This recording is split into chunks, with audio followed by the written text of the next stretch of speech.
Here's a strange question. If you were born 200,000 years ago, how would you know who to choose? There were no dating apps, no weddings, no love stories, maybe not even words. So, how did the very first humans decide who to trust, who to stay with, who to raise children with? It sounds like a simple question. It isn't, because hidden inside it is one of the oldest mysteries in human history. Most people assume our ancestors chose their partners the same way other animals do, through instinct alone. But that's not what the evidence suggests. The deeper scientists dig into our past, the stranger the story becomes. To understand it, we have to forget almost everything we think we know about love. Imagine the sun setting over an African savanna 200,000 years ago. The air is warm, but the night is coming fast. Somewhere beyond the tall grass, hyenas are calling to one another. A small group gathers around a fire. Among them is someone you've never met before. Today, meeting a stranger might lead to a conversation. Back then, it could determine whether your future existed at all. Most people think attraction came first. For ancient humans, survival did. That changes the entire story. Life in the prehistoric world was painfully uncertain.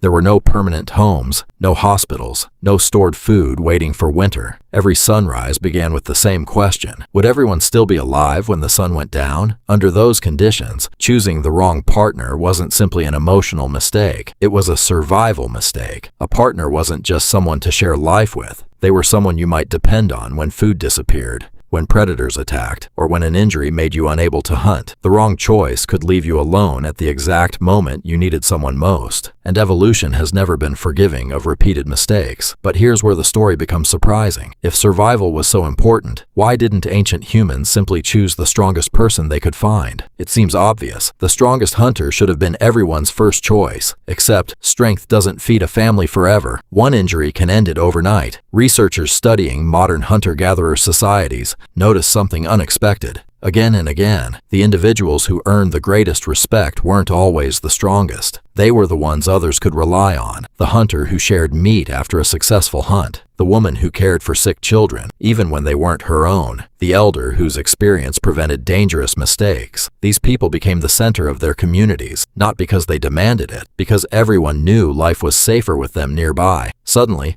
attraction wasn't just about physical ability. It became something much harder to see: character. But how do you judge someone's character without conversations, promises, or written agreements? You watch. Imagine spending months with the same small group. You notice who panics when danger appears, who stays calm, who tells the truth even when it's costly, who disappears when work begins, who shares food before feeding themselves. Tiny moments, almost invisible, yet together they reveal a pattern. Long before psychology became a science, humans were already reading one another with remarkable accuracy, not because they understood personality, because survival demanded it. Every action became evidence. Every decision quietly answered a single question: can this person be trusted? Trust is such an ordinary word today that it's easy to overlook, but for our ancestors, it may have been one of the most valuable resources on Earth. Food could run out. Shelters could collapse, weapons could break. A trustworthy partner could help you recover from all of those things. Without trust, even the strongest individual became vulnerable. This challenges another common belief. We often imagine evolution rewarding selfishness above all else. Take more, keep more, protect yourself. Nature, however, tells a more complicated story. Humans survived because they lived in groups, and groups have long memories. The person who refused to help today might discover tomorrow that nobody was willing to help them. In other words, generosity wasn't always a sacrifice. Sometimes it was an investment, and that's a completely different way of looking at kindness. But even trust wasn't the whole story, because while ancient humans were carefully observing one another, their own bodies may have been making judgments they couldn't possibly understand. Long before anyone knew what genes were, something inside us had already begun paying attention, and that invisible process may have influenced human relationships in ways that still shape us today. Long before humans understood biology, biology understood humans. Ancient people had never heard the word DNA. They knew nothing about genes or the immune system, and yet, generation after generation, they still chose partners whose children would often have a better chance of surviving. Researchers have discovered something remarkable. Across many populations,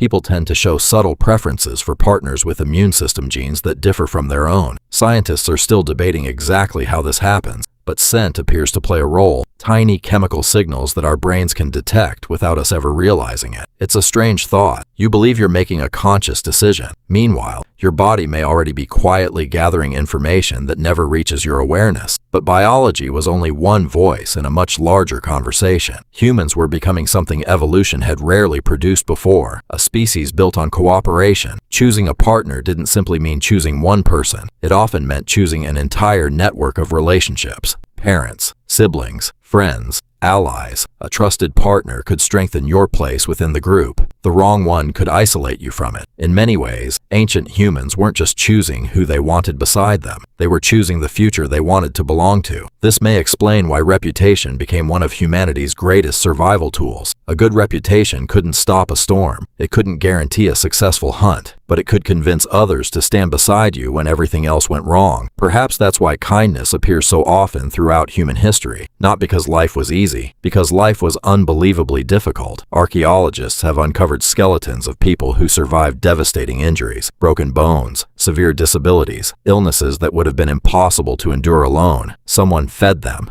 protected them, waited for them to heal. Compassion leaves almost no fossils. Its consequences do. Those discoveries quietly destroy another myth. We often picture ancient humans as emotionally primitive, driven only by instinct, focused only on survival. Yet survival itself may have depended on empathy, on patience, on trust. The more scientists uncover about our ancestors, the harder it becomes to separate survival from compassion. Perhaps they were never opposites. Perhaps they evolved together. Now think about your own life. You probably won't choose a partner based on who can build the best shelter or track an animal through the wilderness. The world has changed. But ask yourself a different question. Do you still look for someone who is dependable? Someone who stays calm during difficult moments? Someone who makes you feel safe? Without realizing it, you may be asking many of the same questions our ancestors asked around a campfire thousands of generations ago. The setting changed. The questions didn't. That may be the most extraordinary part of this story. We often imagine evolution as something trapped in the distant past, a chapter that ended once civilization began. But evolution doesn't work that way. It moves slowly, far more slowly than culture. Cities appeared in the blink of an evolutionary eye. Technology changed the world. Our biology barely had time to notice, which means the brain helping you choose a partner today was shaped for a world that no longer exists, a world of small tribes, shared fires, uncertain tomorrows, and perhaps that's why some feelings seem impossible to explain, why trust feels priceless, why betrayal hurts so deeply, why being truly understood by another person can feel almost life-changing. These emotions aren't relics, they're echoes of a time when choosing the right person could determine whether an entire family survived. So how did ancient humans choose their partners? Not through one instinct, not through one emotion, but through countless small observations, invisible biological signals, shared hardships, and the slow building of trust. They weren't searching for perfection. They were searching for someone who would still be there when life became uncertain. And maybe, after everything we've built, everything we've invented, and everything we've learned, that's still what we're searching for today. Perhaps the oldest human question was never, "Who do I love?" Perhaps it was always, "Who will still be standing beside me when the world becomes difficult?" Our ancestors may have asked that question without ever having words for it. Thousands of generations later, we're still answering it.